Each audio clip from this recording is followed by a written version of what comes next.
Jembatan itu nggak ada kayunya, cuma besi 2 saja. Coba saudara bayangkan. Lah ini bagaimana? Nggak tahu gimana perasaan. Ingat ya, waktu perasaan gimana ya? Loh, saudara bisa bayangkan kayak begitu. Dan kami nggak ada pilihan, harus pergi. Ya cuma besi 2 itu loh. Jadi kondektornya di depan, kiri, terus, lurus. Ini sungai, ini dalam sekali. Mau turun nggak boleh waktu itu ya. Kita nggak boleh turun, kan takut turun. Jangan, jangan turun. Wih, bagaimana ini? Tapi hebat, Sobat itu lolos, saudara. Tapi karena punya tujuan, rintangan itu pun kita bisa hadapi. Karena kami harus ke sana.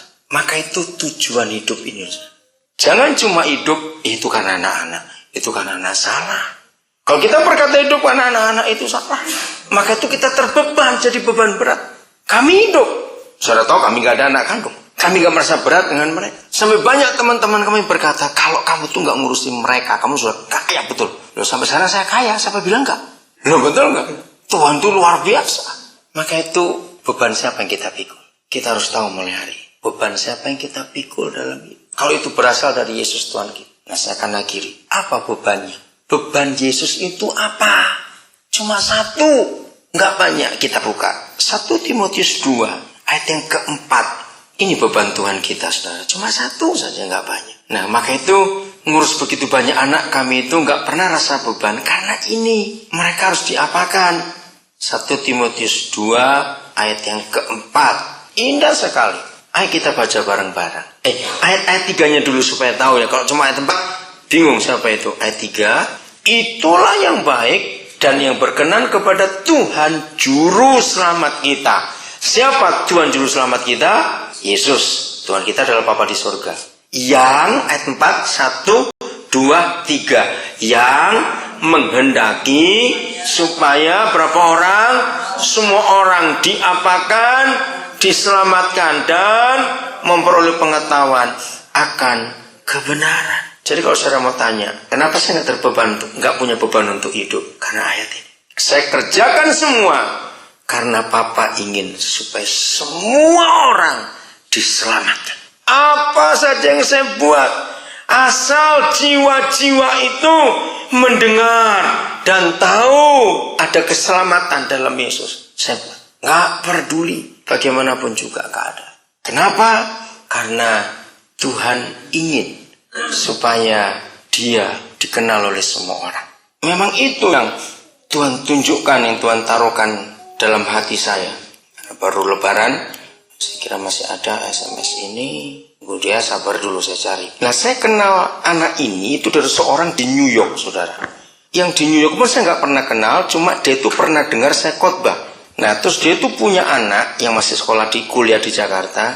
Nah, temannya anaknya ini yang sedang bermasalah berat dan perlu pertolongan. Nah, akhirnya saya telepon. Saya itu pokoknya kalau dengar ada manusia bisa dijangkau untuk diselamatkan, saya betul-betul akan bergerak dengan cepat. Tanggal 20, 21 ya. Kalian salah satu macam. Siapa mau membacakan cepat? Ayo salah cepat sini. Bisa nggak istilah saya? Coba baca saja. Ya. Allahu Akbar. Ini bacanya. Ya sudah, nggak apa-apa, baca saja. Allahu Akbar walillahilham. Selamat Hari Raya Idul Fitri 1 Syawal 1430 Hijriah. Minal izin wal faizin, mohon maaf lahir dan batin. Terus, ini 3 SMS. Terima kasih banyak atas segala bantuan Bapak Pendeta Daniel kepada kami. Harus gitu bacanya. Hanya Allah Subhanahu wa Ta'ala saja yang mengetahui segalanya. Doa saya untuk Bapak Pendeta Daniel. Saya ketemu anaknya baru sekali. Pokoknya untuk jiwa-jiwa, asal dia bisa tahu siapa Yesus, saya akan buat. Dan itu nggak ada beban sama dalam hidup saya. Rasa ringan betul. Nah, anak itu saya tolong. Kalau saya nggak tolong, dia nggak bisa lanjutkan kuliah. Maka itu ibunya berterima kasih betul akan pertolongan itu. Dan anaknya bisa kuliah di Atmajaya kuliahnya. Asal semua orang diselamatkan sampai memperoleh pengenalan. Amin. Yang menghendaki supaya semua orang diselamatkan. Itulah beban Tuhan Yesus.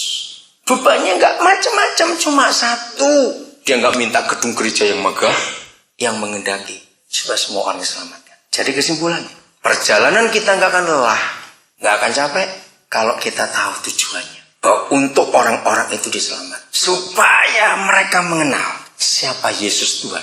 Dalam hidup yang akan datang pun Tuhan sediakan. Periksa, bunda rasa berat atau tidak hidup ini. Kalau tiap pagi bangun masih malas, ayo kita berubah. Berarti beban kita sudah salah.